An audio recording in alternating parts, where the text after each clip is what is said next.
I'm Ben Meiselas at the MeidasTouch Network, and this is a breaking news alert. One of the first employees who worked at the Trump Media Group and one of the top former executives at Trump Media Group, Will Wilkerson, has come forward and stated to the Washington Post that the Trump Media Group and the SPAC it is supposed to merge into, currently under federal investigation for criminal violations of securities fraud. Will Wilkerson stated that the entity Trump Media Group and the SPAC, quote, engaged in fraudulent misrepresentations in violation of federal securities law.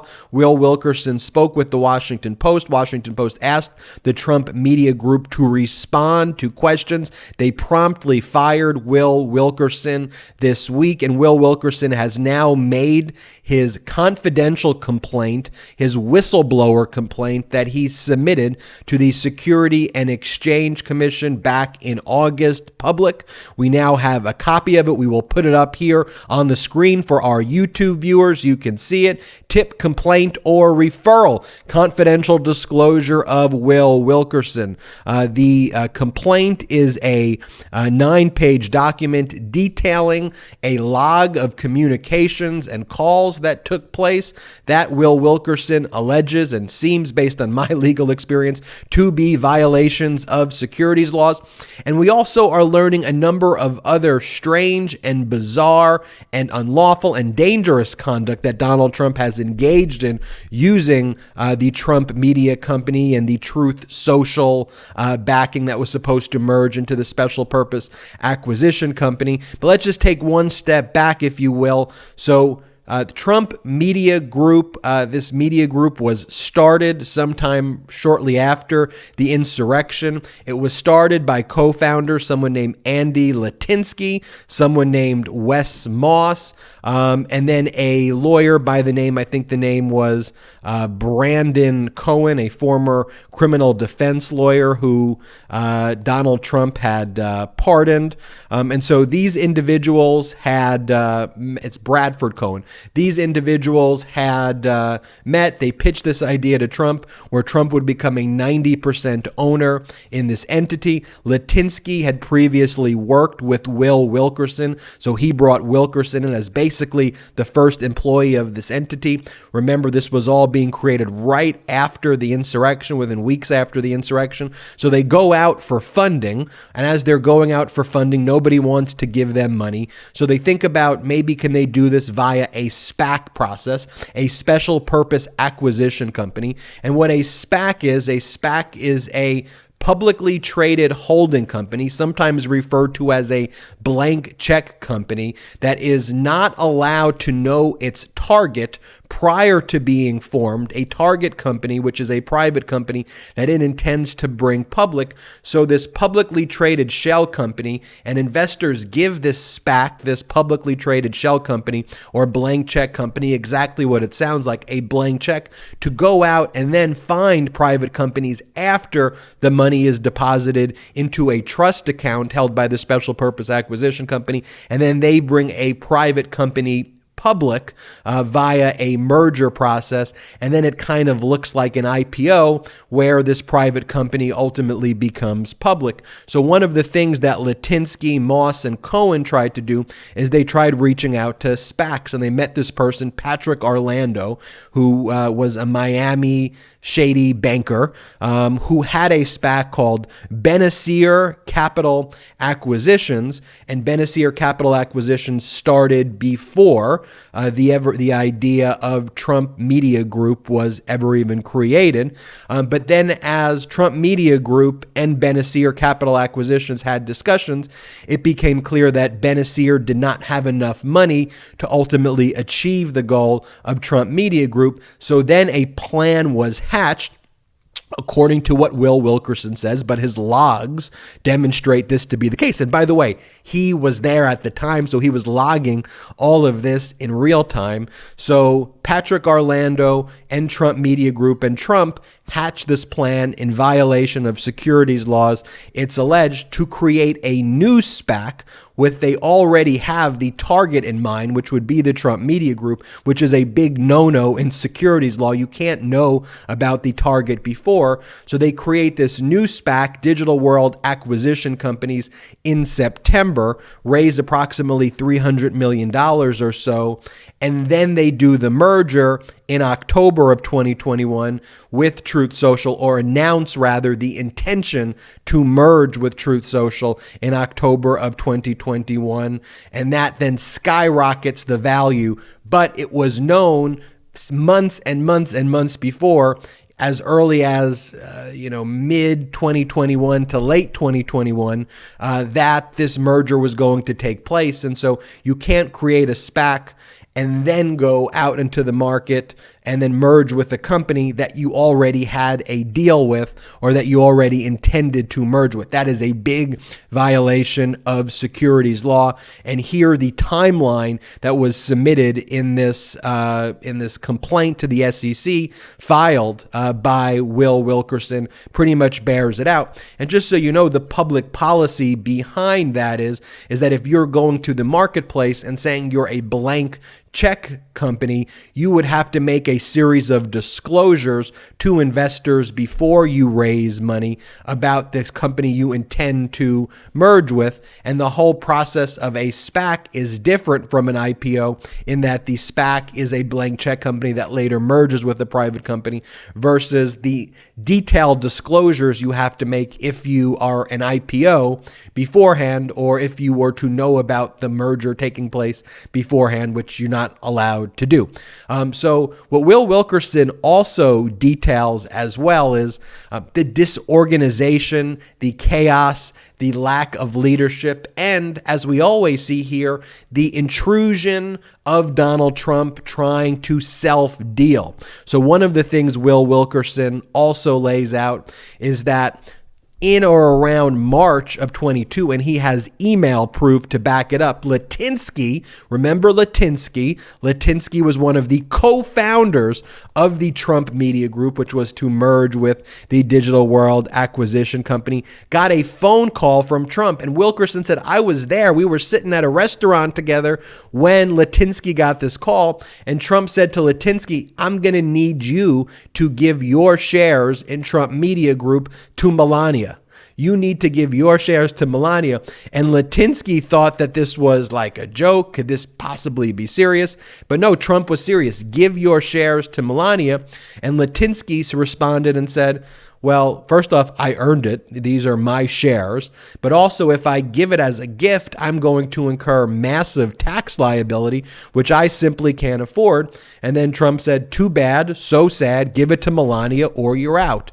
Litinsky didn't do that. And then Litinsky was removed from the board for not transferring his shares to Melania at Donald Trump's demand. We actually have Litinsky's email. There are receipts to all of this. Let's pull up the email right now. This is from Litinsky.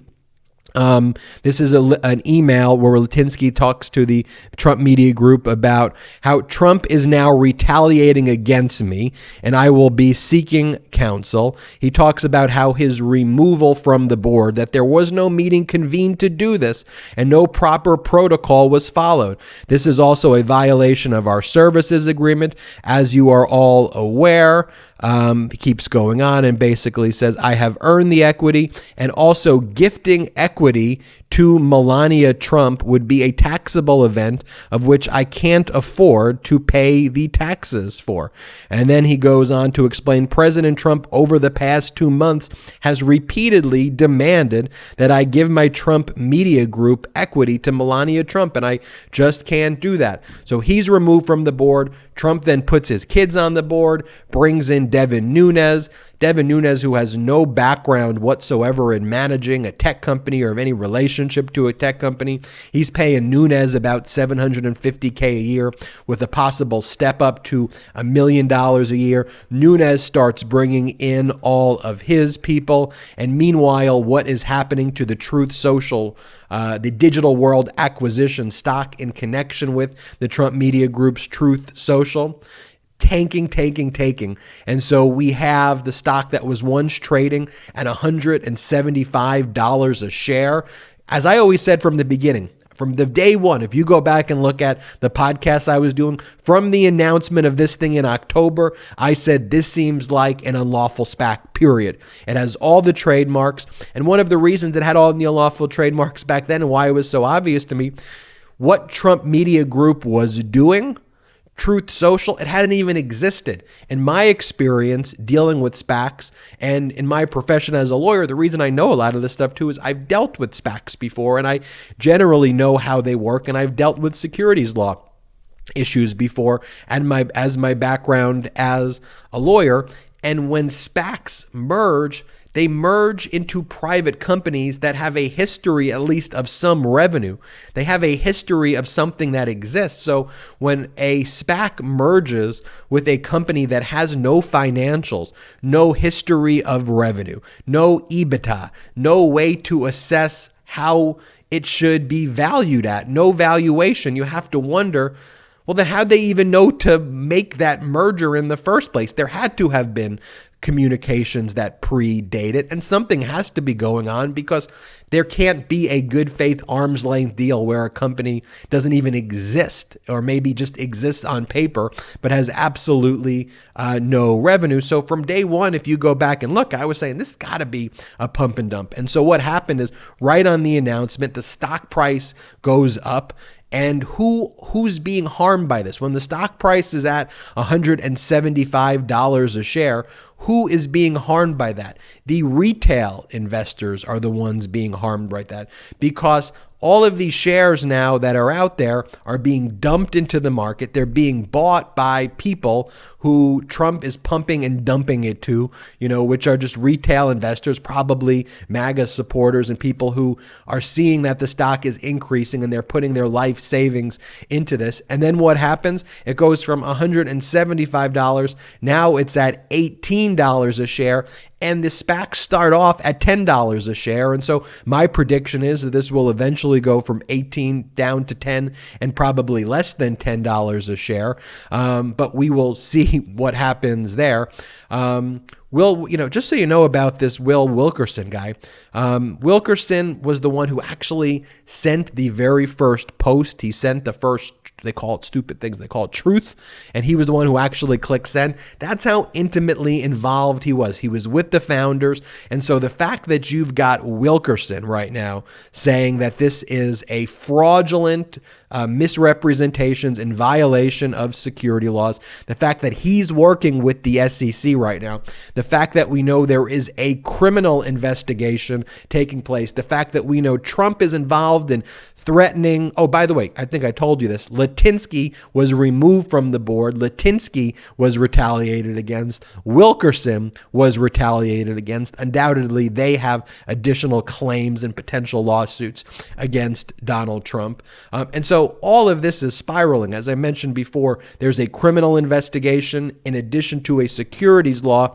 investigation. The merger between the Digital World Acquisition Company, the SPAC, and the Trump Media Group, which holds Truth Social, that has been delayed. There was a effort. There's been difficulty getting shareholders to approve extensions.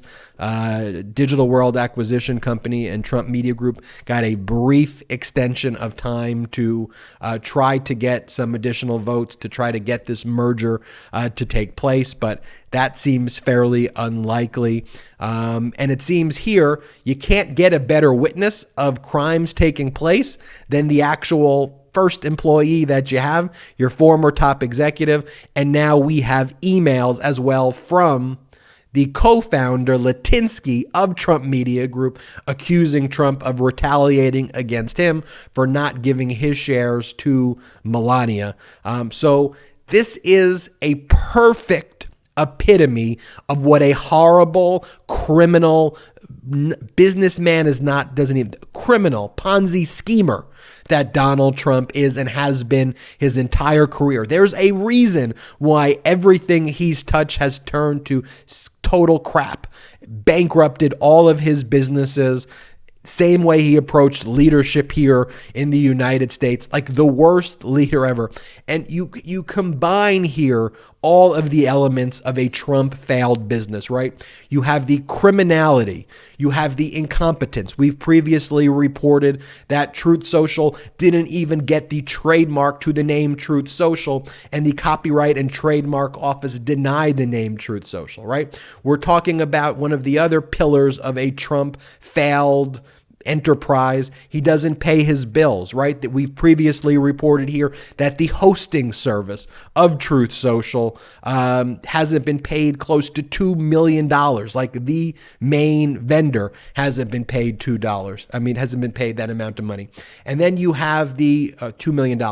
Then you have the defrauding of just like investors, particularly retail investors who you leave to carry the bag, and Trump tries to get out of this with money. So you have all of those elements together, which is exactly what we saw in the 80s, exactly what we saw in the 90s, exactly what Hillary Clinton, Democrats, people who lived in New York, who saw what a wrecking ball Donald Trump was with everything he touched, and that he would destroy all of the business. Incompetent, criminal, despicable conduct. But here, with all the other bad news Trump has faced last week, from the New York Attorney General seeking a preliminary injunction and the January 6th committee subpoenaing him, and him losing in the Supreme Court, and him getting subpoenaed and having to sit for a deposition, being ordered by a federal judge to sit for a deposition on Wednesday in the E. Jean Carroll case, and now to have his former top executive and like the first employee of Truth Social, that's the person who's cooperating with the SEC, saying undoubtedly he committed securities violations, criminal securities violations. You don't get much stronger than that. And the stock continues to tank and tank and tank and tank. We called it from day one here on the MeidasTouch Network. And I want to give a special shout out to the Washington Post that did incredible reporting on this, that got the interview with Will Wilkerson. Drew Harwell did the Washington Post initial exclusive here. I'll tell everybody to go and read that. Co-founder of Trump's media company details Truth Social's bitter infighting. Don't love that headline because the story is far more powerful than that headline. And then a great Twitter thread as well by Drew Harwell, who has the photographs and the receipts, pictures of Will Wilkerson with Trump, the email by Andy Latinsky, the video of Wilkerson posting Trump's first truth on the website, and more. Check out Drew Harwell's Twitter post. Until next time, I'm Ben Meiselas from the MeidasTouch Network. Hit the subscribe button right now. It's free. We're on our way to 1 million subscribers. Thanks to you. In addition, if you want to support independent media, go and join us at patreon.com/MeidasTouch, patreon.com/MeidasTouch. Different exclusive membership tiers, and you could even become an honorary producer of the podcast I do with me and my brothers. Your name will appear. You could also get postcards from me and my brothers, exclusive podcast, and more. That's all at patreon.com/MeidasTouch. And most importantly, it's a way wherever you are in the world, you could help grow this independent media company community that you know and love and trust. I'm Ben Meiselas from the MeidasTouch Network. Until next time. At MeidasTouch, we are unapologetically pro-democracy, and we demand justice and accountability. That's why we're spreading our message to Convict 45. That's right, gear up right now with your Convict 45 tees and pins at store.meidastouch.com. That's store.meidastouch.com.